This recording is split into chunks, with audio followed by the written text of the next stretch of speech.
This is me, Madison, and Wesley. Finally, he's here. And we're going to talk about the play. So the person is about to play The Little Red Hen, which is now the first narrator, I was pretty good at being a narrator. Sometimes I had some mess ups, but it turned out good. I had a good time doing it. So let's talk about what we are doing in the play. So I had a microphone in front of me and Bree, which she was the second narrator.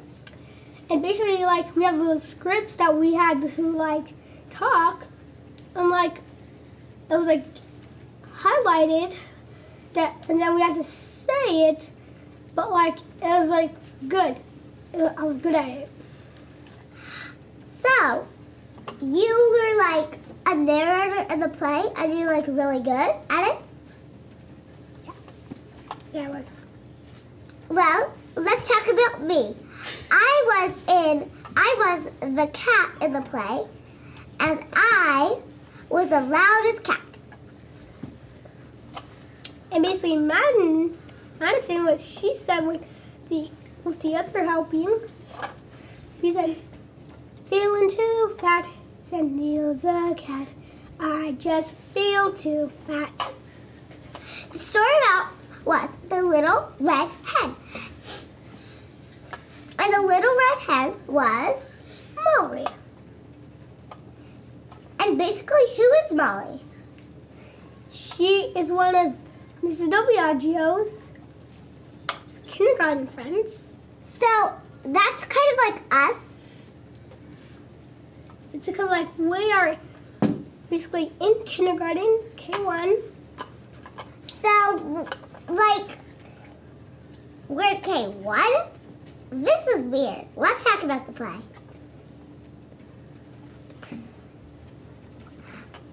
But a while ago, Alexis was a lean, mean, steal-life fox. Well, let's sing her song. I'm mean, steal-life fox. I know sweet little Goldilocks. When I want a big belly meal, I don't cook, I just steal, yeah. Wow. Since we sing the song, listeners, what do you have to say? Okay, I love that part too. We'll catch you later. Mini Mustang News. Signing out. Signing out.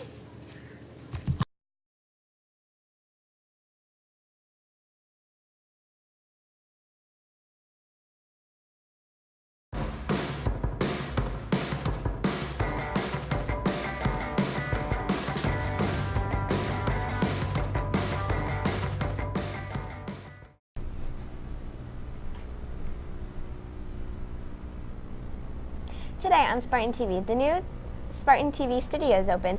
Come take a tour with us. Victoria visits the California Air Show. Mr. Briscoe, our summer karate teacher, and Kinder Apples. These stories and more, it all starts now on Spartan TV.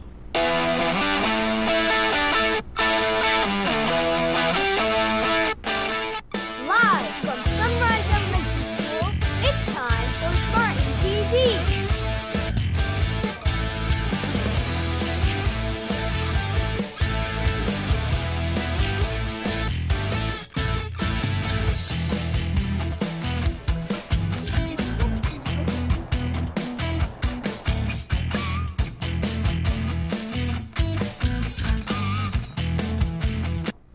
Hello and welcome to Spartan TV. I'm Alessa. And I'm Allison. This is Spartan TV episode number 14. Our new Spartan TV studio is complete. Let's go to camera 4. This is our wide camera shot. Our newscast can be recorded live right now. We can't thank the following people enough: SECC and the Elk Grove Unified School District, Mr. Hawk, Miss Fildrum, Angela, Valerie, and Mr. Harding. Without these people and organizations, this would have never occurred. Thank you. Want to see it? Jessa, our field reporter, will give you a studio tour. Hello, this is Jessa, your Spartan TV studio reporter, and welcome to our new studio. Our studio is set up with an on-camera area and a technical area. This is our on-camera area. We have 3 cameras stationed in front of our green screens. We have 20 lights above us. Everyone is the studio's headset so we can talk and hear each other. Over here is the technical area. This is the teleprompter who sends the scripts to the anchors. This is our technical director who records the show live. This is our sound engineer who makes sure the sound recordings are being heard. And over here is the show director who makes sure the entire show is working. Our studio is amazing. Did you hear all the planes over Sunrise? Did you run after them on the playground? The California Capitol Air Show took place last Saturday, and we sent Victoria, our Spartan TV field reporter, for the story.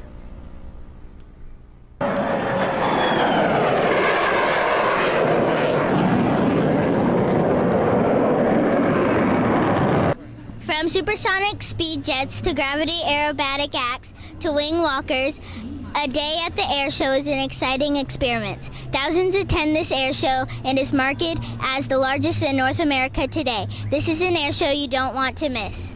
That's why I'm here to show you all the amazing activities. This is Victoria for Spartan TV reporting at the Capital City Air Show. At the air show, if you look to the sky, the Canadian Forces F-18 Super Hornet biplane shows off their stunts. The Capital Air Show gave Sunrise free tickets. Thank you, Capital Air Show!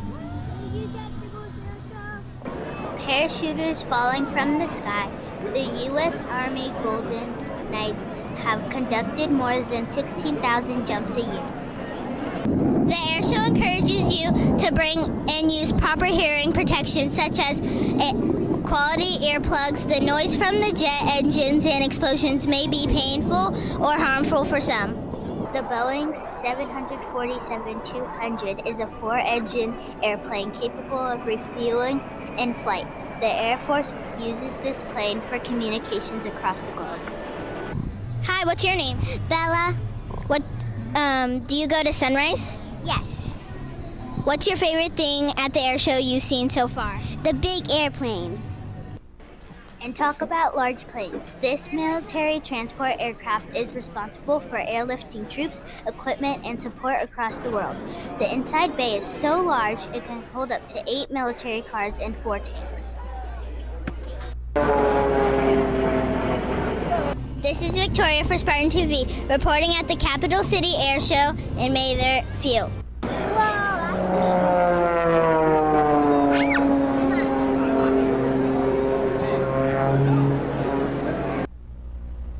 Band and choir. Mr. Briscoe, our new Sunrise teacher, will be on campus all year. I got a chance to meet Mr. Briscoe. Here's the story.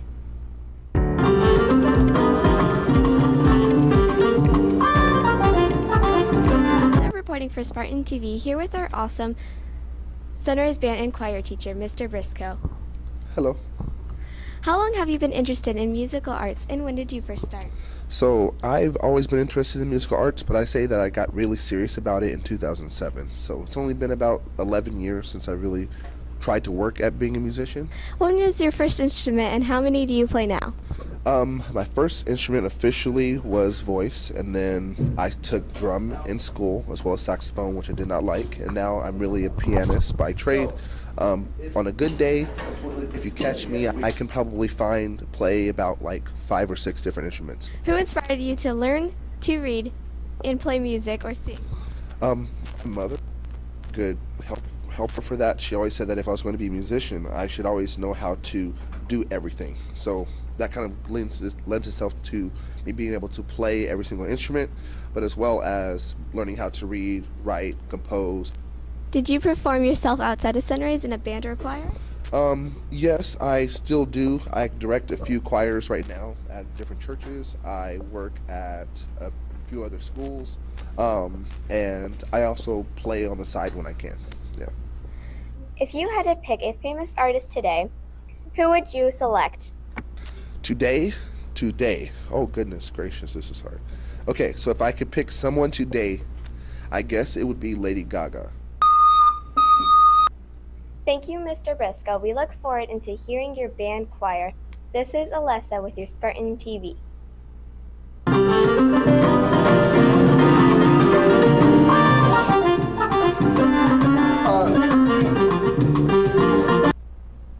Here's a 60-second update with Madison. Hello, this is Madison with your 60-second update. Track Change Day will take place this Friday, October 5th. Welcome back, C-Track, and goodbye, D-Track. Share a soul.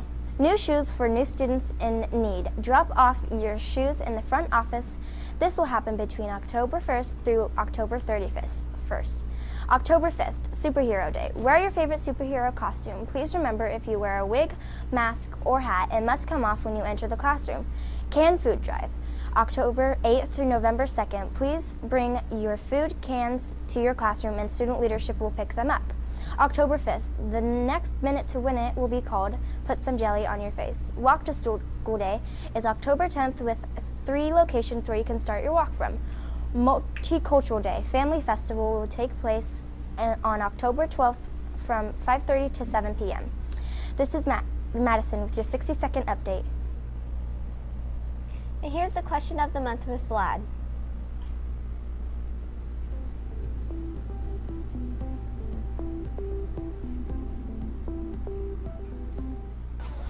What makes a good school day for you?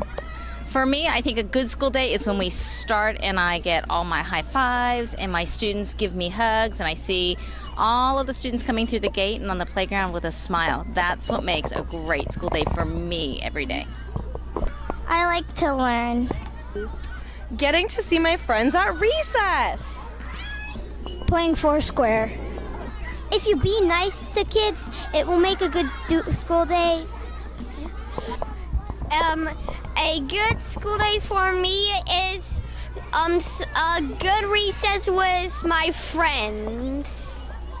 Why do you like a good recess with your friends? Because my friends make me happy and we play lots of fun things together. Seeing planes fly over our heads. Going on the Chromebooks. A great school day for me involves string cheese, which I just finished as my snack. I love string cheese. Learning and having fun with my classmates and having buddies.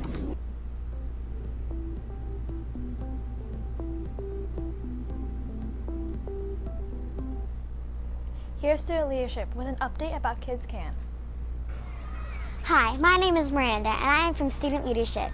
This year our school is running a food drive called Kids Can to help the less fortunate. Have you ever been really hungry and had no food to eat? This happens to families a lot. If you would like to pitch in, bring canned and non-perishable food items to your teacher. The dates for this wonderful event are October 8th to November 2nd. Look, everyone wants to help. Thank you.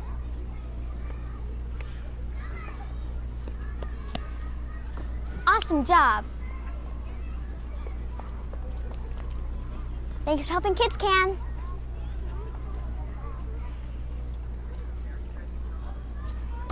Thank you.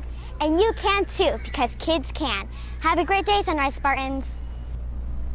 Kindergartners have been learning a lot about apples this month. They celebrated all their hard work with an apple party. Ashley, our Spartan TV field reporter, has the story.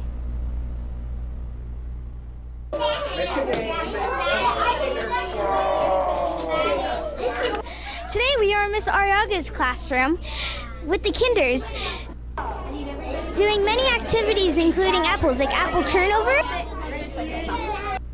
and stacking apples with Play-Doh, making apples with paper.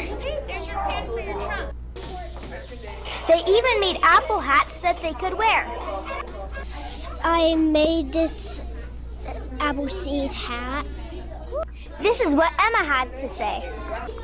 We've been tasting apple stuff. They even had the chance to stack 10 apples on their head. This was a special day to celebrate all the hard work about apples. Kinders read Dr. Seuss's book, How to Stack 10 Apples on Your Head.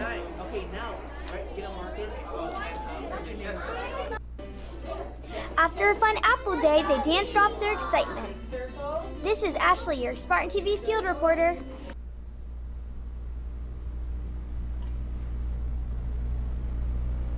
Please remember that every Thursday is Early Yell, and students are dismissed at 1:55 p.m.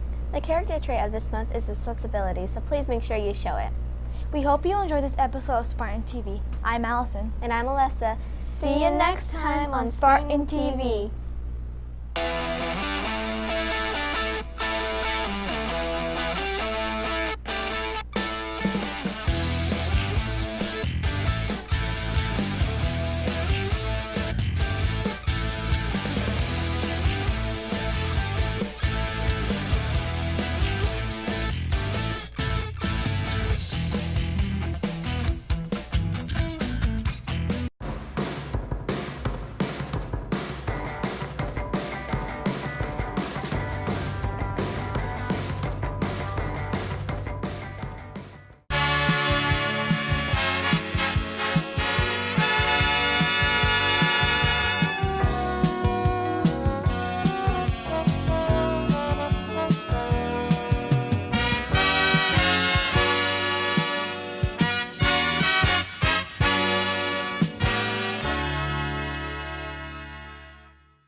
Good morning, Jags. Today we've gotten together to talk about things that are related to being safe. I'm Deanna. I'm Paige. I'm Ayla. I'm Kiara. And I'm Eva. We've got a lot of things to talk about, so let's get started. A big topic on campus right now that relates to safety is a problem that's new to our school, and that's food throwing. It's unfortunate that we have to talk about this. I know, right? I can't believe that so many students have been throwing food. It's become such a big problem. But it's not just at lunch anymore. I've been seeing kids throwing food around and outside of the cafeteria. Yeah, I've been seeing a lot of food throwing, specifically carrots, in some of my classes. Me too. My teachers have been getting mad at my whole class for what only a few students have been doing lately. Why do kids act so irresponsibly? It's like they don't understand that something that they think is funny has severe consequences. One of our reporters, Allison Labouquet, has more about this story. Recently, we've had an increase of not only food getting thrown, but also just garbage in general being left on the floors. But we have had issues of fruit being thrown in both lunches. I've seen one of my friends get hit in the face with a can before. So one day at lunch, I was just eating my food, and then a guy, he was throwing this can around, and the can, it accidentally hit my face, and it hit me under my eye right here. I had to pick him up early because he had a few stitches, or he had a few cuts above his eye, and I had to take him to the hospital so he can get temporary stitches. People should never throw food because it's just not safe. I can't believe kids are actually being hurt by carelessness. It's just sad. We should be able to come to school without worrying about being hurt. I really hope that people would stop and think about the consequences of their actions. Let's talk about some other things related to safety. Paige, do you have anything? Yeah, there's backpack safety. When you leave your backpack unsupervised, bad things can happen. Did you guys want to go get burgers? Stop! That's not safe! Leaving your backpack unattended is not safe. Someone can trip over it or even take your belongings. Oh!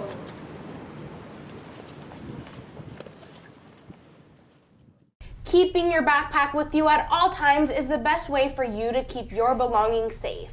Now, let's take a minute to get caught up with what's happening in the news.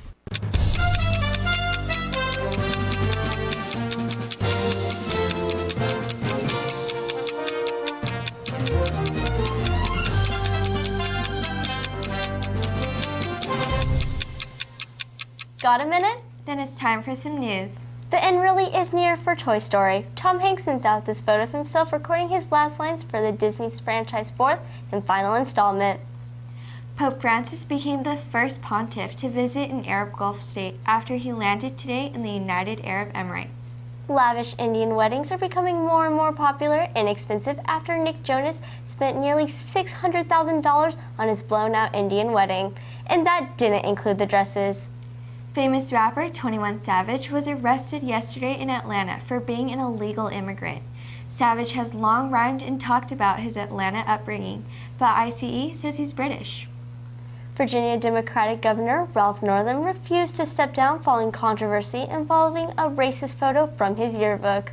The governor denied his involvement in the image, but later admitted to participating in a Michael Jackson dance contest where he wore blackface. No one's quite sure what's going to happen next. Those are today's headlines. We'll see you next time when you've got a minute. Thanks for keeping us informed, Asha and Jalen. We've had a lot of rain lately. Check this out. Really wet conditions can create safety hazards at school.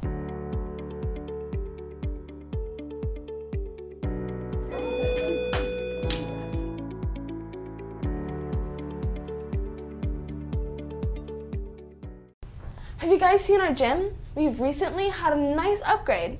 Reporter Jane Nguyen brings us the story. After nearly 20 years of use, the crash pads in our gym were showing their age and were in need of being replaced. In addition to being safer than the old pads, the new pads have the added upgrade of having our mascot on them.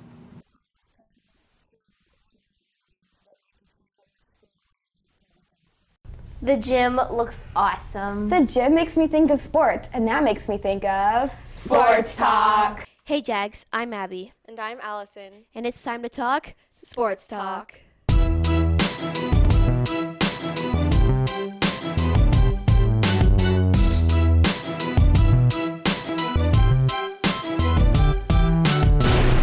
The 7th grade basketball season is already underway. With only 3 games played so far, it's too soon to predict how the season will take shape.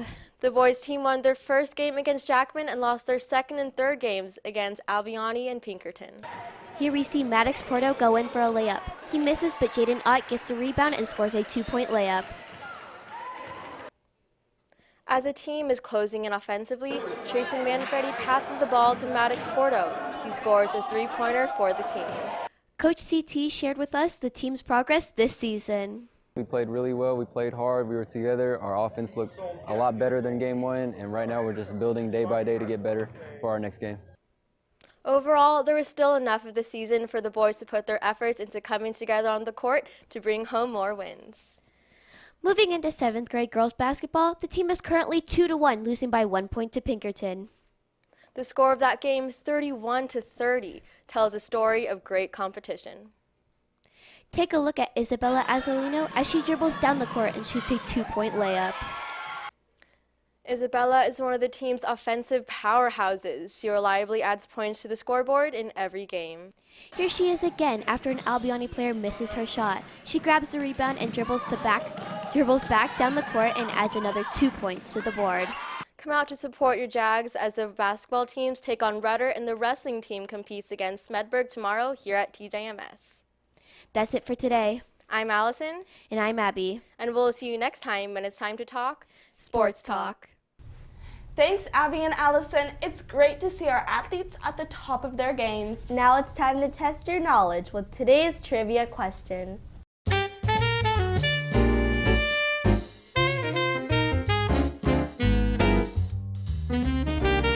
Today's trivia question relates to safety in the science lab. The question is, what is the safest way to smell a substance in the science lab? You've got 10 seconds to answer this question.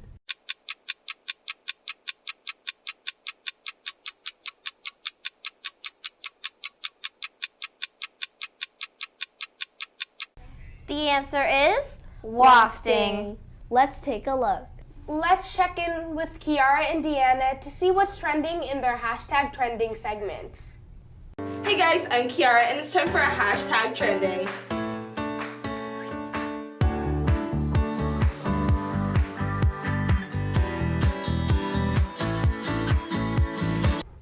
There's this new backpack that's totally trending. Well, what's the backpack's name? No one quite knows how to say its unique Swedish name, but some will try.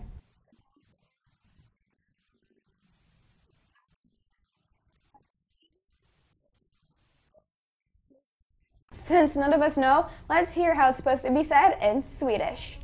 Rävenkonken backpack. This is how it's pronounced in English. Fjallraven Kanken backpack. No matter how you say it, it's definitely trending. Now let's go to Harpreet for all the things we need to know.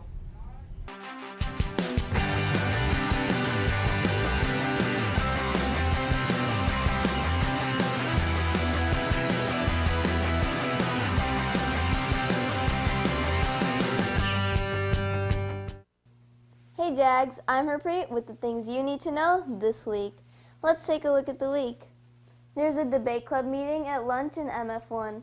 It looks like Tuesday's a pretty busy day. There's a Filipino club meeting at 3 in MH5.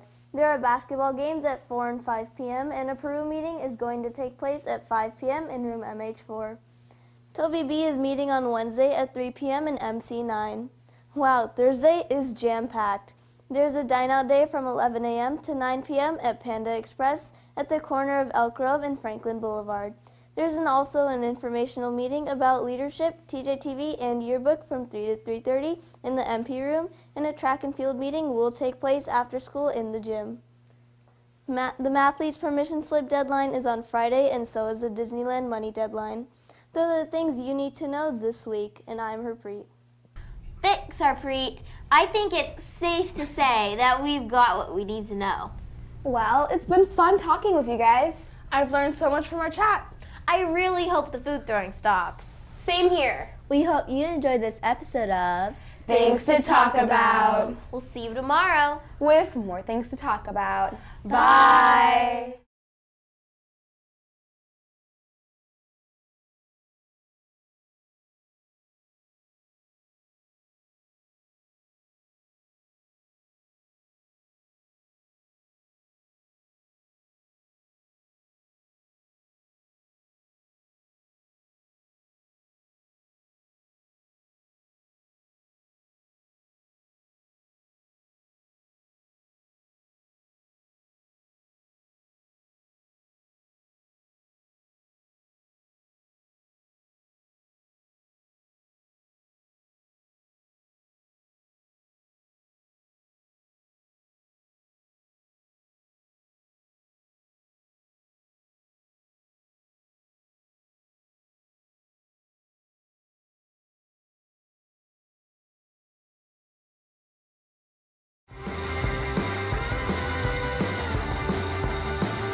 Academic Decathlon is a class where students compete against other schools in the battle of the wits. Let's go to Ms. Tran for an inside look.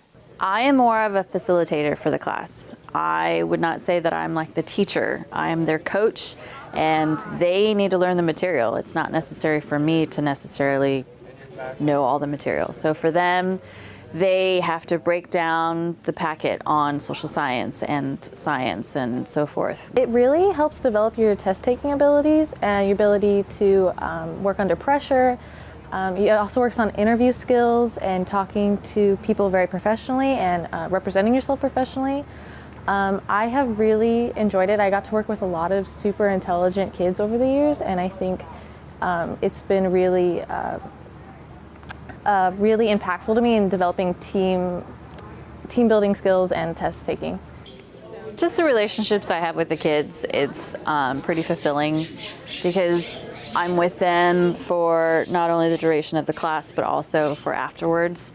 When we're studying in January and we're going off to competition, and so some of these kids I have for all 4 years, and they, you know, that type of relationship is a lot different than having geography for 9 weeks. I really love diving into a subject because there are a lot of classes that you take in high school that are super interesting, but you don't have the opportunity to fully, comprehensively go into the subject matter. And so Academica really offers the opportunity to completely go into a subject and understand it. It is a lot of work, and so even though it is interesting, it's like 1,000 pages of reading, and that takes hours and hours of studying to proficiently understand, and so it can be a very heavy workload. This year's is the 60s, which is super interesting, and we're looking at it through 7 different scopes. So we look at the music, economics of the time period, art, literature, and it's really interesting because it is a lot of the stuff that happened during that time period is still relevant today. So not only is it interesting like conceptually, but also it is relevant. From here on out, for the rest of the semester, we're going to be diving into all of the different material that's provided. There's 10 different subjects, so the idea is that they'll work on their speech, and we'll work on interview, and they'll do maybe some time writes for essay. But the idea is by the time we go to scrimmage, we'll find out who is on the primary team, and then that's in December. And then they'll study in January. So competition is in February, and you take 7 tests individually, and you do an interview, a speech, an impromptu, and those are, so there's 7 objective categories and 3 subjective categories, and then you go to super quiz, which is like a live setting. So they ask a question, and you and your 2 teammates answer it right then. You have like 10 seconds or something to answer it. Which gets super competitive and super wild, and it's super awesome. Good luck to the decathletes in their scrimmage coming up in December. With photographer Marissa Silvers, I'm Justin Schneider reporting for DC Daily. Now back to the anchors.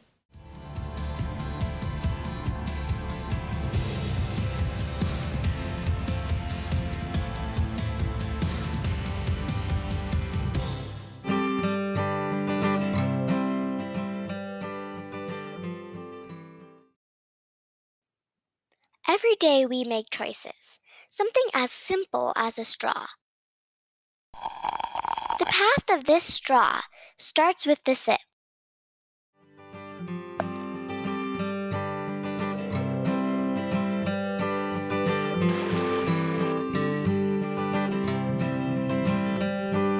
And ends with a terrible consequence. These small plastic straws look innocent, convenient, and even inviting to use, but there is a terrible consequence. 437 million to 8.3 billion straws polluting the world's beaches. These seemingly trivial items of pure convenience are slowly but surely polluting our oceans and killing our planet's creatures, large and small. Every day, people all over the world grab a straw from a coffee shop or restaurant. In the US alone, 500 million straws are used every day. Do we think about where they might end up after we throw them away? No, people are not aware of where their straw goes. Plastic straws make up 99% of the global drinking straw market, with paper, glass, and metal making up the other 1%. Plastic straws are not recyclable. Plastics are part of our everyday use, quite frankly. They're in our clothes, they're in our medical, when you take capsules and stuff like that, plastics are there. They're in everything we use in society. The problem isn't that we have plastic, the problem becomes that we abuse plastic. We use single-use plastics like plastic bags, plastic bottles, straws and stuff like that. And what we do with those products is that when we're done with them, we don't tend to recycle them carefully. We don't tend to dispose of them carefully. And what ends up happening is we end up having all this excess plastic around us. And the problem with plastic is it doesn't biodegrade. What plastic does is it's called photodegrades, or photodegradation. And that's just a big word, but what it means is light makes the plastic become smaller and smaller. So it doesn't change what plastic is, it just changes what it looks like. The straws don't biodegrade, meaning that they don't break down over time. So they end up actually making our rivers and our creeks look dirty or also trashy. And so it makes it really hard sometimes for the animals to enjoy their environment. And as I mentioned, they can actually choke on them, which can cause a lot of harm to them. Straws, as with many small plastics, pose a threat to wildlife. Plastic straws are one of the top 5 most common items found on our shores during the International Coastal Cleanups. The next time you're at the beach, keep an eye out for plastic straws. So why do animals eat plastic straws in the first place? The answer is that these tubes resemble the food that the sea creatures eat. Single-use plastic straws that get dumped in the ocean smell like food to fish like anchovies. This is due to the fact that plastic sits in the ocean and collects algae. Around 1 million birds die every year because of these man-made killers. 100,000 turtles die every year because of these deadly plastics. Christine Figner is a marine conservational biologist out of Texas A&M University that filmed a heartbreaking scene of a turtle having a plastic straw extracted from its nose. Also is that those plastics break down in smaller pieces, and so far, at least in sea turtles, there's pretty much not a single species of sea turtles that doesn't ingest plastics, those little plastic pieces. What can we do to help this growing problem? In 2018, California State Majority Leader Ian Calderon introduced and passed AB 1884, which prohibits a full-service restaurant from providing single-use plastic straws to consumers unless requested by the consumer. So straws are just one of those things that nobody really gives a second thought to. And it's easy just to take a straw because it's there, or use a straw because it's there. And, the point of the bill really was to help raise awareness around this issue, which it has, because people now know the issue of single-use plastic items like straws and the effect that they're having on our environment. And so what I wanted to do was to do something that raised awareness, but also at the same time helped reduce the prevalence of these single-use plastic straws in our environment. And so then that's kind of how I came up with Straws Upon Request, AB 1884. Restaurants were more than willing to follow this new law.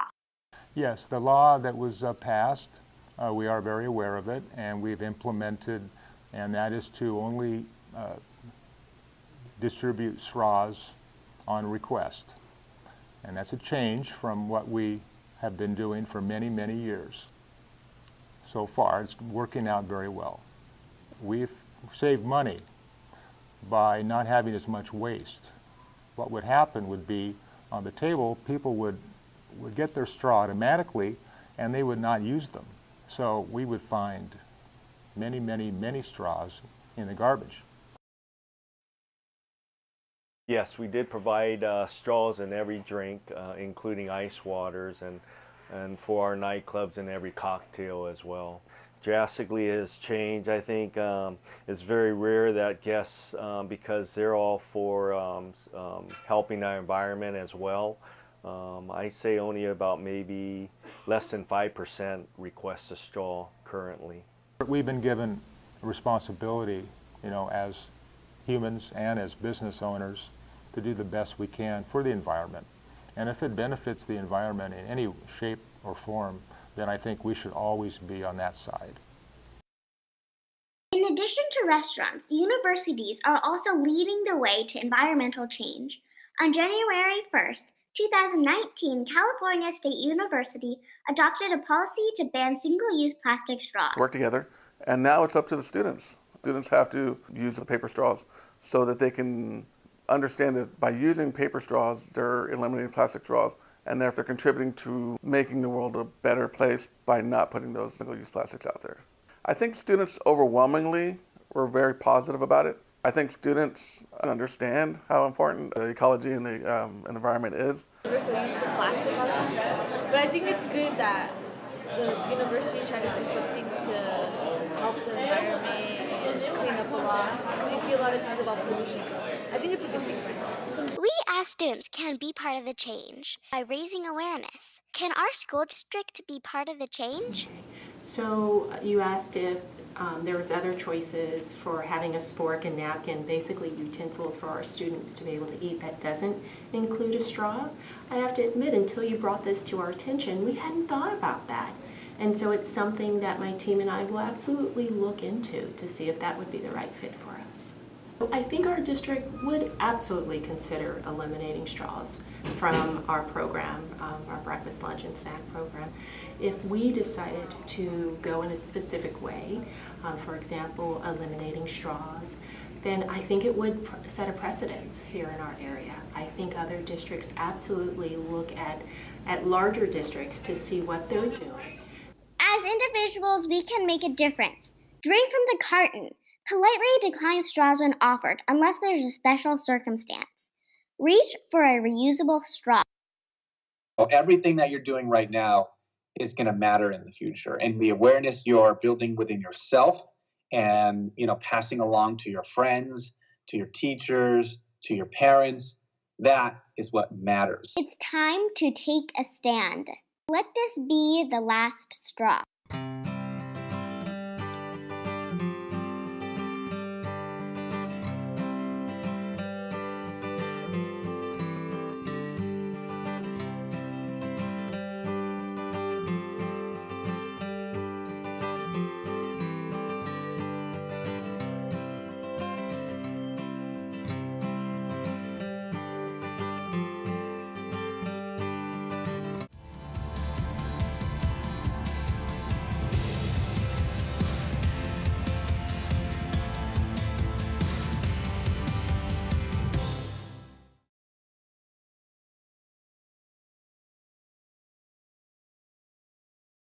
Social media connects us all. It's our passage to the world. Did you know, on average, people spend 6 to 9 hours a day looking at a small screen? This device lets us connect to family, friends, and people all around the world. You can share anything on it.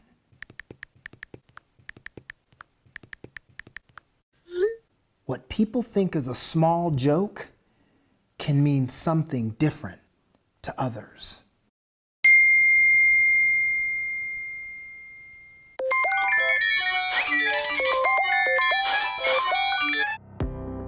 Social media is exposing people to the negative side of technology, using it as a tool to harass victims, while many of us either participate or just stand by and watch it happen with little to no repercussions. People are victims of cyberbullying every day, and our youth are suffering on a daily basis. 37% of teens that use social media have had an increase in anxiety and depression. 48% that get cyberbullied online don't consult a counselor or guardian for help. 43% have had an increase in ADHD. Suicide has increased by 200% since social media has come out. The problem isn't social media, it's the user. Organizations such as #ICanHelp have helped decrease these statistics by showing our youth digital citizenship. So far, they have been to over 1,000 schools in our nation, empowering teens to delete negativity on social media and replace it with positivity. They have partnered with all major social media companies such as Twitter, Facebook, Google, Instagram, and Snapchat. This is the story about our digital first responders. #ICanHelp. Every year, the ICanHelp nonprofit gathers at a sponsor's headquarters to discuss the future of the organization. This year, they met at the Twitter headquarters in San Francisco.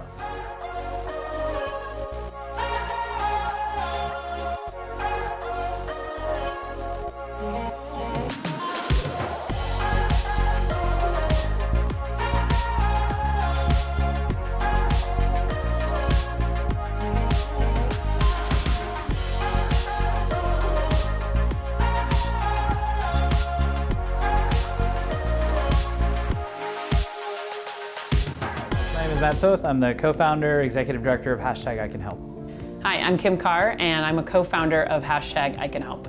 So ICanHelp is a nonprofit designed around empowering students and educators to use technology positively and really give them a platform to kind of share their story and to connect and uplift students both online and offline. So I had a student at my school who, there was a fake Facebook account on one of the teachers. And it went on for a couple weeks and no one said anything until finally one student came to me with what was going on. A year later, someone made a fake Instagram page about the same teacher. This time the page had 0 followers. We had over 30 students go online, comment in support of the teacher, and the page was down in less than 45 minutes. From that initial incident, we found that working directly with students, when bad things happen online, students are more than capable of not only commenting, but reporting and taking positive action to keep other people safe online as well. My name is Adam Cohen, and I started Smile Cards when I was a sophomore in high school. Basically cards that just say, hey, I love your smile. mostly just a kind message that they passed on at the end. Hashtag I Can Help did everything for me. So when I first created them and I brought them to the first leadership event, I met Kim and I'm like, Kim, look what I have. I want you guys to bring this and do it. She's like, no, I want you to do this.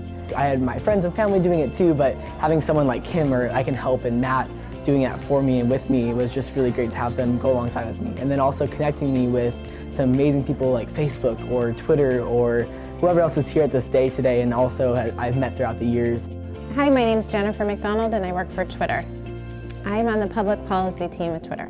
We've partnered with I Can Help for the past 2 years, I believe, and we're excited to continue. I Can Help we originally worked with because they're a local organization, and I think that they're doing amazing work on the forefront of digital citizenship, which is very important to us as a company, and to get behind the youth movement of bringing these lessons to the people who are digitally native and at the front lines of all of these issues that we care deeply about. Hashtag I Can Help will continue their message of deleting negativity on social media and empowering the younger generations to take a stand against cyberbullying. It's not just their mission to delete negativity, it's yours too. Get involved. Will you help? I can help. I can help. I can help. I can help. I can help. I can help. I can help. I can help. I can help. I can help.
Carlin is really direct. Carlin is passionate.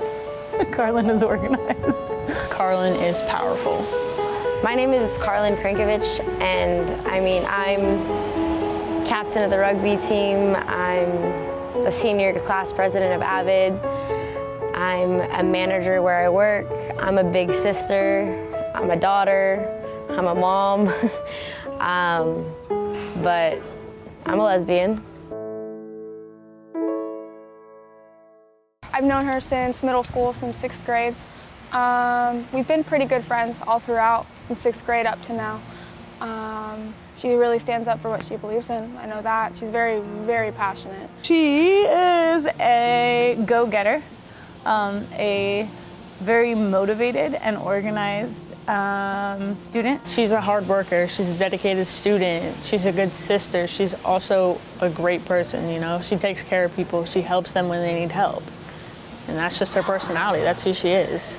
I feel like I would consider myself a very normal and average student. I'm in AP classes. I'm very involved in my campus. I try to help out when I can with all the spirit weeks and stuff like that. And I'm very into those kind of things, but to a certain point, I've kind of given up on it. Like, I don't even want to be part of my high school experience anymore because I feel like part of that's been taken from me and no one is worrying about it or caring that I feel excluded. So there's been multiple occasions where I've felt targeted by the staff directly, and I'm not the only student that's feeling this way. This year, with the change of the new principal, we've almost instantly felt like we needed to go back into the closet. I feel that I'm targeted. You know, I'm seen as an outstander or somebody who isn't normal, and that's not the case. I've seen the makeup of Del Campo student population change over the last 14 years. Our campus has become more diverse in many different ways. I think that our staff does not necessarily reflect our students. We have a staff that's willing to learn and willing to grow, but I don't think that we're there yet. A lot of teachers don't necessarily know how people identify. They may have heard gay, straight, and maybe transgender, but there's so much more to it than that, and we have a lot of students coming in here with different identities. So I think a teacher training, and a mandatory teacher training is essential. I'm hoping for Del Campo to use this as a way to live up to our big name. We are a school to be reckoned with. But if you go a little deeper, we're wrecking ourselves inside. There's certain students here that don't feel like this campus is all that don't feel like they have this opportunity.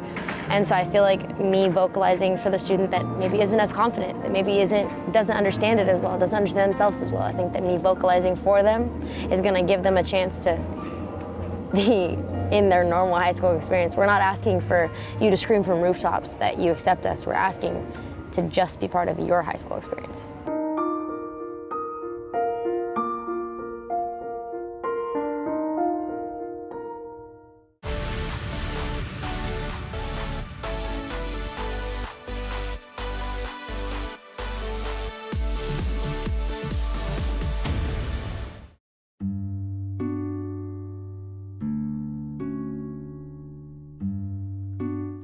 First, before we get into the topic of what I'm going to talk about, what exactly is self-esteem? Self-esteem, according to Google, is confidence in one's worth or abilities or self-respect.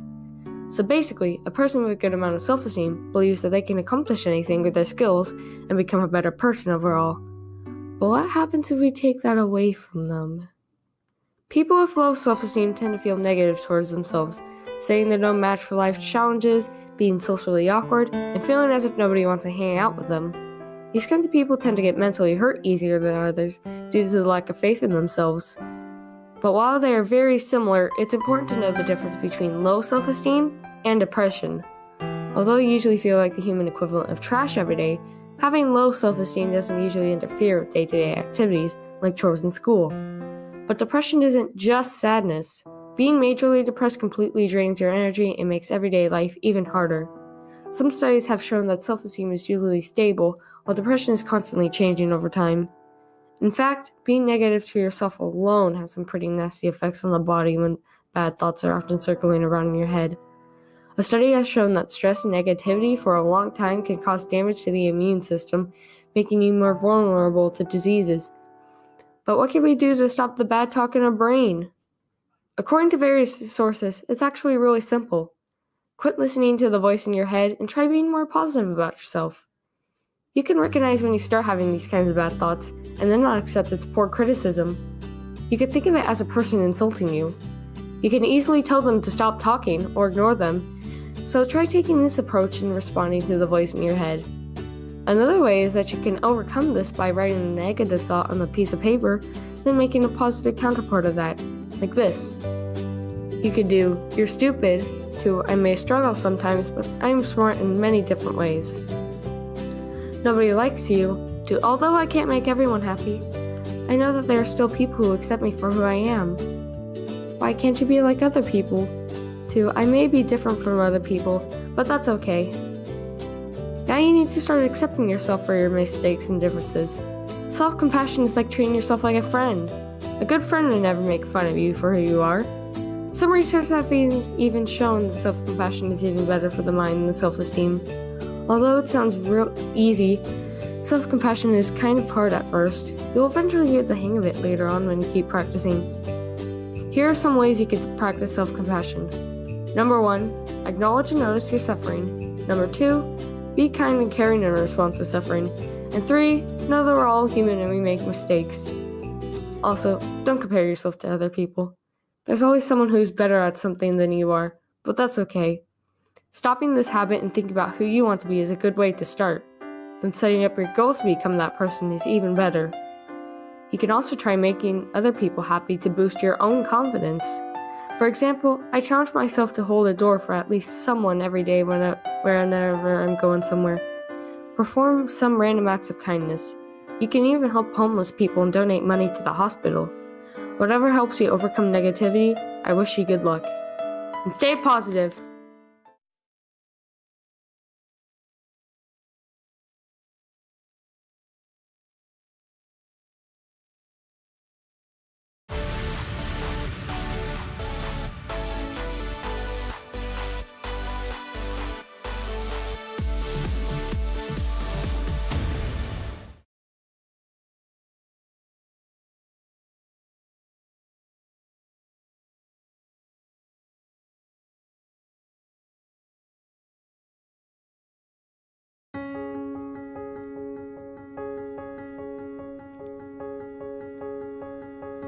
Sometimes it feels like this is the end. Sometimes all you need is a friend, but all you see is black.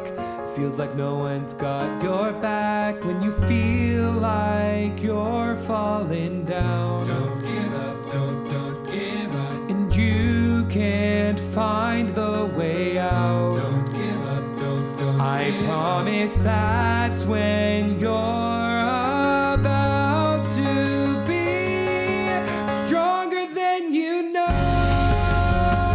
So don't let go, don't let go. Feel your courage grow. So don't let go, don't let go. Let your colors light up the sky. Go take flight. You're stronger than you know.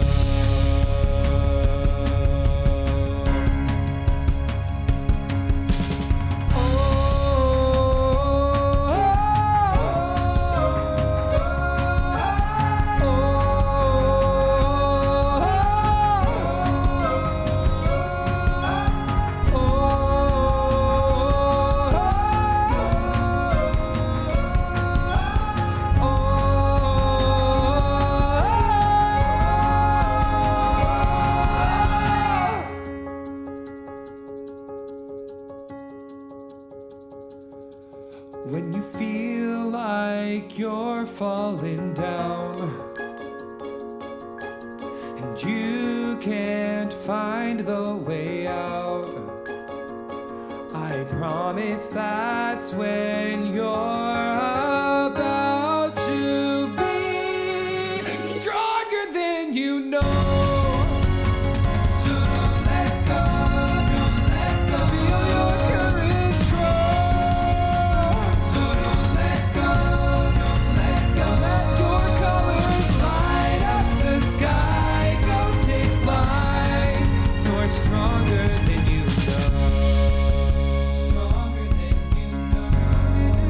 Stronger than you know.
Hey guys, my name is Ethan Machado.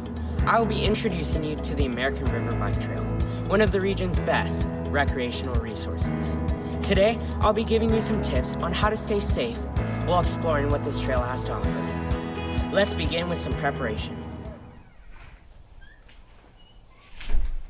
What to bring on your ride is very important. Make sure your phone is always fully charged before you begin. Reusable water bottles are best because there are fill-up stations along the trail. Make sure to bring plenty of food so you can stay energized while riding. Fruit and power bars are very good, for they're quick and easy to eat. Lastly, make sure you're always wearing a helmet to stay safe while riding. Once you have these few things packed, you're ready to ride.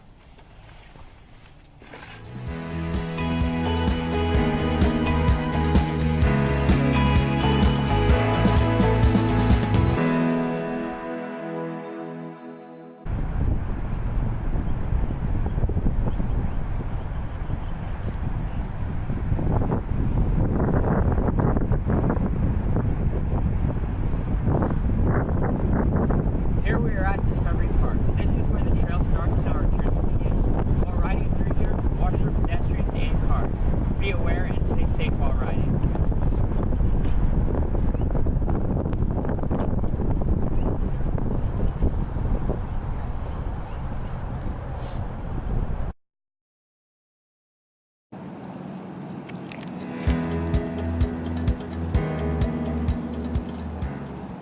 As we continue our ride, we find ourselves near Sac State. This is a great place to stop, check out the campus, or grab a bite to eat.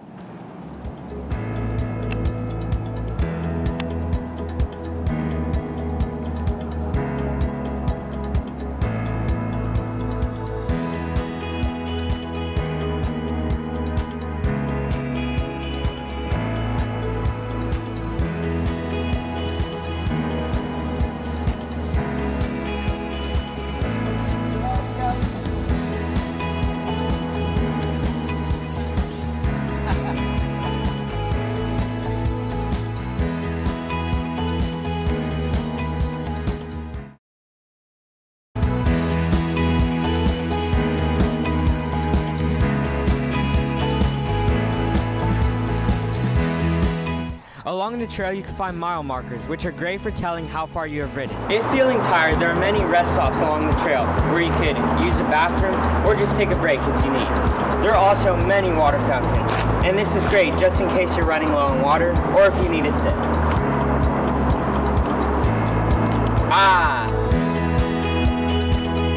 Closer to the end of our ride, we come to the Nimbus Fish Hatchery. This is a really cool place, and it's definitely worth the stop.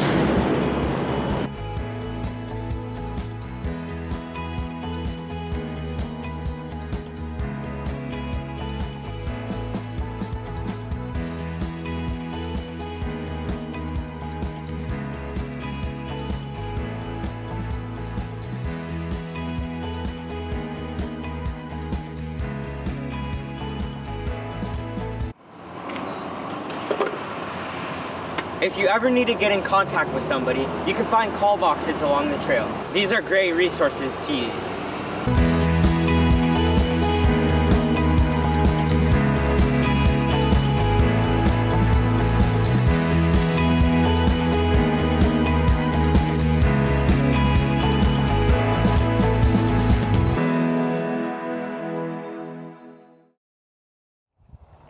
Once you have reached Bell's Point, you have completed the trail. Congratulations. This is a truly amazing part of Sacramento, and riding through the trail is a great way to experience all it has to offer. Please be safe when you're riding through here, and really take in all that you're seeing. Hope you enjoyed. See you on the trail.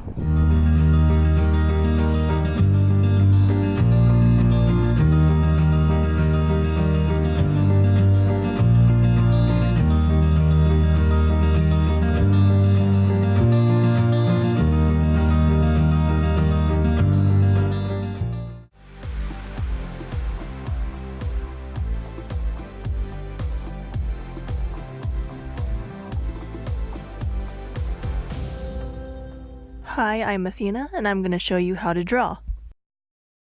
Step 1. Steal some printer paper from your dad. Step 2. Choose a pencil. I usually use a mechanical pencil and an eraser, but we're not going to be using that for this tutorial. For this one, I'm going to use a regular number 2 pencil and an eraser I found at the bottom of my drawer. Step 3. Draw a circle. It doesn't need to be perfect. Step 4. Draw guidelines. One should be in the center of the circle, going vertical, and one should be under the circle, going horizontal. Step 5. Use the guidelines to draw the chin, like so. Try to get it as even as you can on both sides, but it doesn't have to be perfect. Step 6. Draw a line where the circle and the line that you just drew meet. This will act as a guideline so you know where to place your eyes. Draw 2 dots that are evenly placed on both sides. This will be the point for where the inner eye is. After that, draw a rough oval for the eye shape. Finally, sketch out the eyes. Step 7. To draw the nose, draw 2 dots evenly spaced in between the vertical and horizontal line. Step 8. To draw the mouth, draw 2 dots under the nose that resemble the corners of the mouth. Then, under the nose, draw a small V to resemble the Cupid's bow. Then, draw a line connecting the dots to the Cupid's bow. Finally, draw a small line under the mouth to resemble the bottom lip. Finally, erase the guidelines.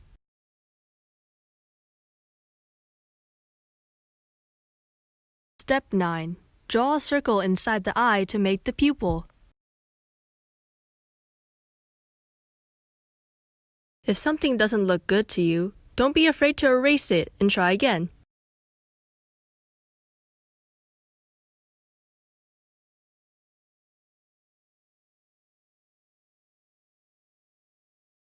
Step 10. Draw a dot where the hair will part. Oh yeah, and don't forget the eyebrows. To draw hair, draw strands starting from that one dot. Don't be afraid to go crazy.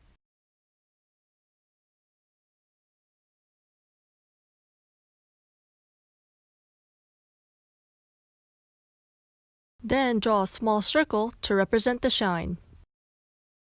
Then shade in a dark circle in the middle of the eye.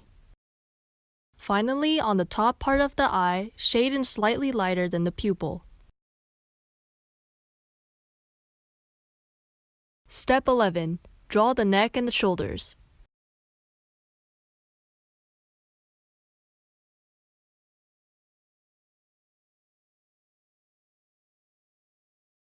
To add extra detail, add in the neck muscles and collarbones.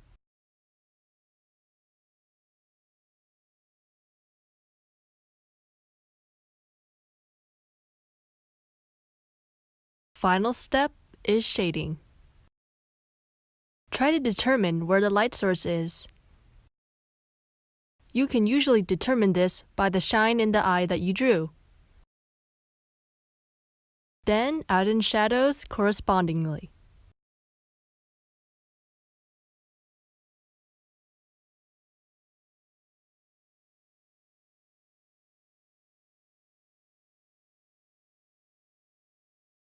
Last but not least, add the blushies.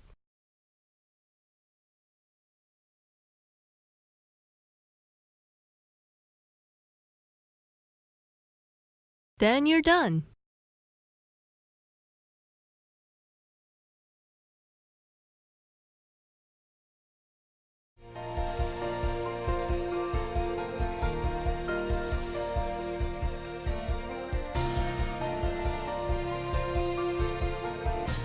My hair is black because I'm black. My hands with calluses are all unique, but all I love is the hands. My hair is the color of sand. I also love it to braid it in a band. I smile when I'm happy or laughing. My smile shows joy and laughter. I love my teeth because the shape and all the crooked teeth. My freckles are horrible, but that's okay. No one's perfect anyway.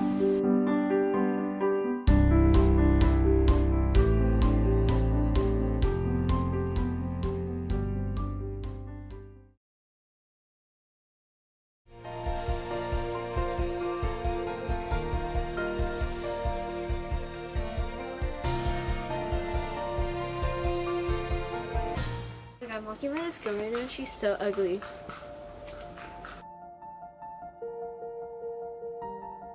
Brittany, what's wrong? Nothing.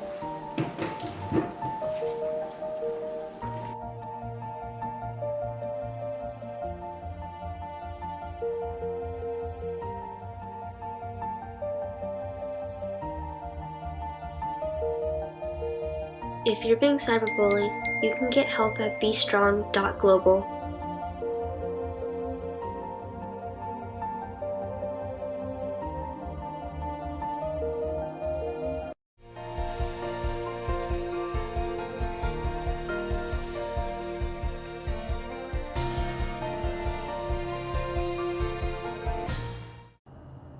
I'm not here. Physically, I'm right next to you. Internally, I'm constantly surrounded by my own pain. My mental health does not define me. I recognize now, in order for me to escape this torturous pain and darkness, I need to reach out and get help. To learn more and join the mental health movement, visit eachmindmatters.org.